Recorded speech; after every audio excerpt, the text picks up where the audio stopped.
അപ്പസ്തോലന്മാരുടെ പ്രവർത്തനങ്ങൾ അധ്യായം 28. മാൾട്ടായിൽ. ഞങ്ങൾ രക്ഷപ്പെട്ടു കഴിഞ്ഞപ്പോൾ മാൾട്ട എന്ന ദ്വീപാണ് അത് എന്ന് മനസ്സിലാക്കി. അപരിചിതരെങ്കിലും സ്ഥലവാസികൾ ഞങ്ങളോട് അസാധാരണമായ കാരുണ്യം കാണിച്ചു. മഴക്കാലം വന്നു ചേർന്നിരുന്നതുകൊണ്ടും തണുപ്പായിരുന്നതുകൊണ്ടും അവർ തീ കൂട്ടി ഞങ്ങളെ സ്വാഗതം ചെയ്തു. പൗലോസ് കുറെ ചുള്ളിക്കമ്പുകൾ പെറുക്കിയെടുത്ത് തീയിലിട്ടു. അപ്പോൾ ഒരു അണലിപ്പാമ്പ് ചൂടേറ്റ് പുറത്തു ചാടി അവൻ്റെ കയ്യിൽ ചുറ്റി. പാമ്പ് അവൻ്റെ കയ്യിൽ തൂങ്ങിക്കിടക്കുന്നത് കണ്ട് നാട്ടുകാർ പരസ്പരം പറഞ്ഞു, ഈ മനുഷ്യൻ ഒരു കൊലപാതകയാണെന്നതിന് സംശയമില്ല. അവൻ കടലിൽ നിന്ന് രക്ഷപ്പെട്ടെങ്കിലും ജീവിക്കാൻ നീതി അവനെ അനുവദിക്കുന്നില്ല. അവൻ പാമ്പിനെ തീയിലേക്ക് കുടഞ്ഞിട്ടു. അവന് അപകടമൊന്നും സംഭവിച്ചുമില്ല. അവൻ നീരു വന്ന് വീർക്കുകയോ പെട്ടെന്ന് വീണ് മരിക്കുകയോ ചെയ്യുമെന്ന് അവർ വിചാരിച്ചു. ഏറെ നേരം കഴിഞ്ഞിട്ടും അവന് അത്യാഹിതമൊന്നും സംഭവിക്കുന്നില്ലെന്ന് കണ്ടപ്പോൾ അവർ അഭിപ്രായം മാറ്റുകയും അവൻ ഒരു ദേവനാണെന്ന് പറയുകയും ചെയ്തു. ദ്വീപിലെ പ്രമാണിയായ പുബ്ലിയൂസിന് ആ സ്ഥലത്തിനടുത്തു തന്നെ കുറെ ഭൂമിയുണ്ടായിരുന്നു. അവൻ ഞങ്ങളെ സ്വീകരിച്ച് 3 ദിവസത്തേക്ക് ആതിഥ്യം നൽകി. പുബ്ലിയൂസിന്റെ പിതാവ് പനിയും അതിസാരവും പിടിപെട്ട് കിടപ്പിലായിരുന്നു.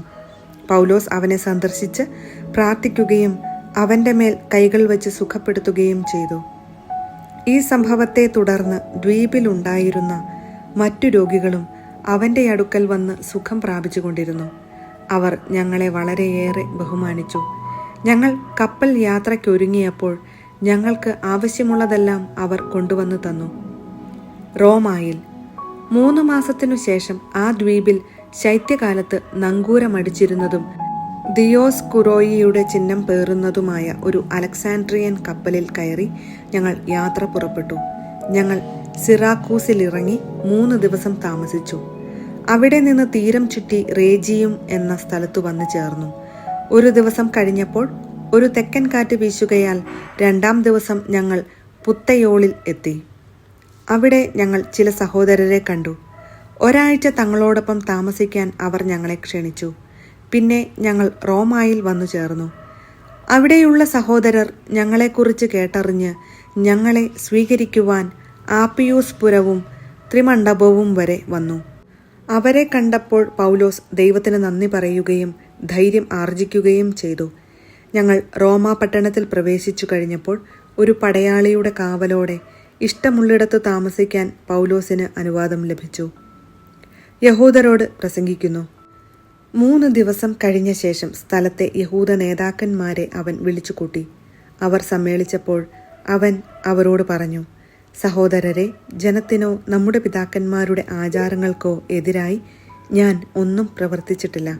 എങ്കിലും ഞാൻ ജെറുസലേമിൽ വെച്ച് തടവുകാരനായി റോമാക്കാരുടെ കൈകളിൽ ഏൽപ്പിക്കപ്പെട്ടു. അവർ വിചാരണ ചെയ്തപ്പോൾ വധശിക്ഷ അർഹിക്കുന്നതൊന്നും എന്നിൽ കാണാഞ്ഞതുകൊണ്ട് എന്നെ മോചിപ്പിക്കാൻ ആഗ്രഹിച്ചു. എന്നാൽ യഹൂദർ എതിർത്തു. തന്മൂലം എൻ്റെ ജനങ്ങൾക്കെതിരായി എനിക്ക് ഒരാരോപണവുമില്ലെങ്കിലും സീസറിൻ്റെ മുൻപാകെ ഉപരിവിചാരണയ്ക്ക് അപേക്ഷിക്കാൻ ഞാൻ നിർബന്ധിതനായി. ഇക്കാരണത്താൽ തന്നെയാണ് നിങ്ങളെ കണ്ട് സംസാരിക്കാൻ ഞാൻ നിങ്ങളെ വിളിച്ചു കൂട്ടിയത്. എന്തെന്നാൽ ഇസ്രായേലിൻ്റെ പ്രത്യാശയെ പ്രതിയാണ് ഞാൻ ഈ ചങ്ങലകളാൽ ബന്ധിതനായിരിക്കുന്നത്.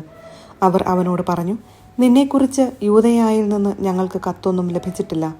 ഇവിടെ വന്ന സഹോദരിലാരും നിനക്കെതിരായി വിവരം തരുകയോ നിന്നെ കുറ്റപ്പെടുത്തി സംസാരിക്കുകയോ ചെയ്തിട്ടുമില്ല. എന്നാൽ നിന്റെ അഭിപ്രായങ്ങൾ എന്തെല്ലാമാണെന്ന് നിന്നിൽ നിന്ന് തന്നെ കേൾക്കാൻ ഞങ്ങൾ ആഗ്രഹിക്കുന്നു. ഇത് ഞങ്ങൾക്കറിയാം. ഈ മതവിഭാഗത്തെ എല്ലായിടത്തും ആളുകൾ എതിർത്ത് സംസാരിക്കുന്നുണ്ട്. അവനുമായി സംസാരിക്കാൻ അവർ ഒരു ദിവസം നിശ്ചയിച്ചു. അന്ന് നിരവധി ആളുകൾ അവൻ്റെ വാസസ്ഥലത്ത് വന്നുകൂടി. രാവിലെ മുതൽ സന്ധ്യ വരെ അവൻ മോശയുടെ നിയമത്തെയും പ്രവാചകന്മാരെയും അടിസ്ഥാനമാക്കി യേശുവിനെക്കുറിച്ച് അവരെ ബോധ്യപ്പെടുത്താൻ ശ്രമിക്കുകയും ദൈവരാജ്യത്തെക്കുറിച്ച് പരസ്യമായി സാക്ഷ്യപ്പെടുത്തുകയും ചെയ്തു. അവൻ പറഞ്ഞത് ചിലർക്ക് ബോധ്യപ്പെട്ടു, മറ്റു ചിലർ അവിശ്വസിച്ചു. അവർ പരസ്പരം അഭിപ്രായ വ്യത്യാസത്തോടെ പിരിഞ്ഞു പോകുമ്പോൾ പൗലോസ് ഇങ്ങനെ പറഞ്ഞു, പ്രവാചകനായ ഏശയ്യായിലൂടെ പരിശുദ്ധാത്മാവ് നിങ്ങളുടെ പിതാക്കന്മാരോട് പറഞ്ഞിട്ടുള്ളത് ശരിയാണ്. നീ പോയി ഈ ജനത്തോട് പറയുക, നിങ്ങൾ തീർച്ചയായും കേൾക്കും, എന്നാൽ മനസ്സിലാക്കുകയില്ല. നിങ്ങൾ തീർച്ചയായും കാണും, എന്നാൽ ഗ്രഹിക്കുകയില്ല.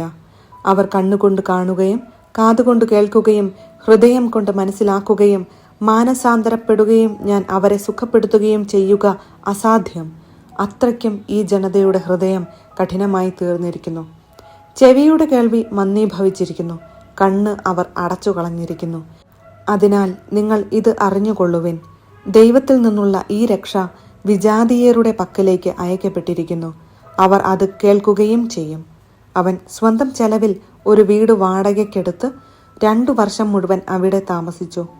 തന്നെ സമീപിച്ച എല്ലാവരെയും അവൻ സ്വാഗതം ചെയ്തിരുന്നു. അവൻ ദൈവരാജ്യം പ്രസംഗിക്കുകയും കർത്താവായ യേശു ക്രിസ്തുവിനെക്കുറിച്ച് നിർബാധം ധൈര്യപൂർവ്വം പഠിപ്പിക്കുകയും ചെയ്തു.